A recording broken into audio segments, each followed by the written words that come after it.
Ces dernières années, YouTube ont rajouté pas mal de fonctionnalités et aussi enlevé, mais on va se focus sur quelques-unes qui sont souvent négligées alors qu'elles possèdent un vrai potentiel. Yo tout le monde, pensez à vous abonner et peut-être rejoindre le Discord en description. Dedans, il y a des petits salons sympas en rapport avec la création de contenu. La conversion vidéo en short.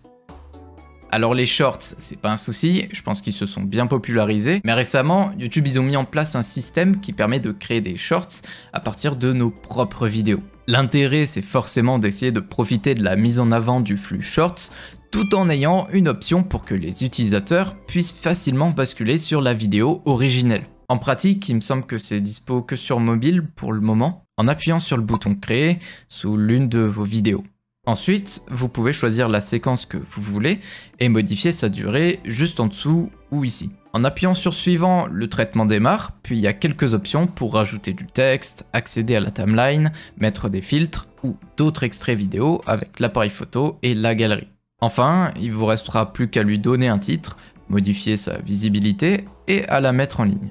Avant de passer à la suite, je vous parle vite fait de la sponsor. OwnPro, c'est le plugin parfait pour les streamers qui souhaitent avoir des overlays animés facilement. Mais il y a aussi des transitions ou même des alertes. Il y a 5 packs gratuits et l'abonnement permet d'en installer plus de 500 différents. J'ai déjà montré comment ça fonctionne dans cette vidéo et si tu passes par les liens qui sont en description, ça soutiendra la chaîne. Les souscriptions.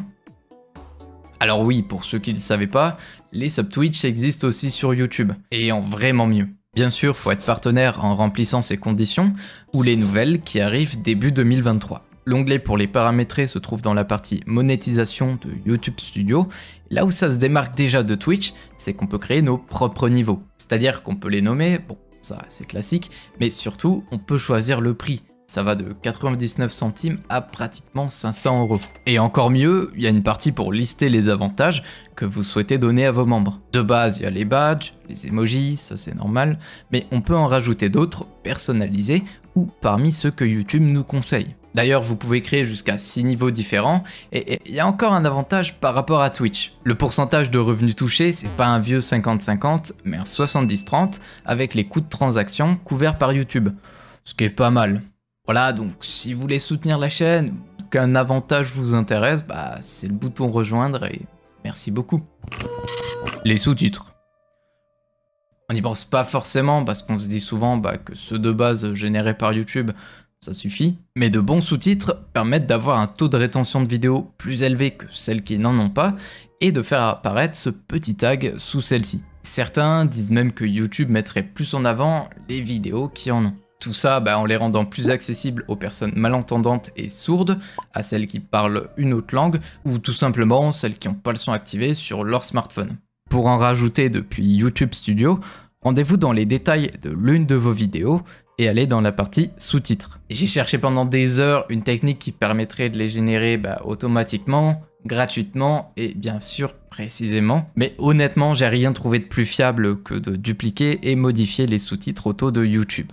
Par contre, si votre vidéo est scriptée, vous pouvez très bien ajouter une langue, choisir français, sélectionner la synchronisation automatique et coller votre script à l'intérieur. Pour en revenir à l'autre méthode, on clique ici et à partir de là, on peut corriger les fautes, rajouter un peu de ponctuation ou changer les timecodes, même si je vous conseille de faire au plus simple pour pas y passer votre vie. Une fois que c'est bon, publiez.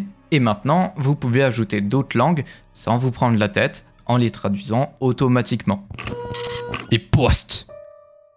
Déjà, il faut 500 abonnés pour les débloquer et c'est le seul moyen pour communiquer hors live et hors vidéo avec vos abonnés YouTube. Il y a les commentaires, mais ça c'est moins dans l'instant. Concrètement, ils apparaissent le plus souvent dans les abonnements et la page d'accueil sur mobile, même si je crois qu'on peut en trouver sur PC. Sinon, on peut aussi les retrouver dans l'onglet communauté sur la chaîne du créateur. Par contre, ce qui est intéressant, c'est qu'ils vous permettent aussi d'atteindre une audience qui ne vous suit pas forcément. Mais bon, leur but premier, c'est quand même de partager des infos importantes, comme vos réseaux, les sorties de vidéos, voire des teasers pour mettre vos abonnés au courant, ou même des sondages qui peuvent servir pour prendre la température si jamais vous hésitez sur quelque chose. Les chapitres.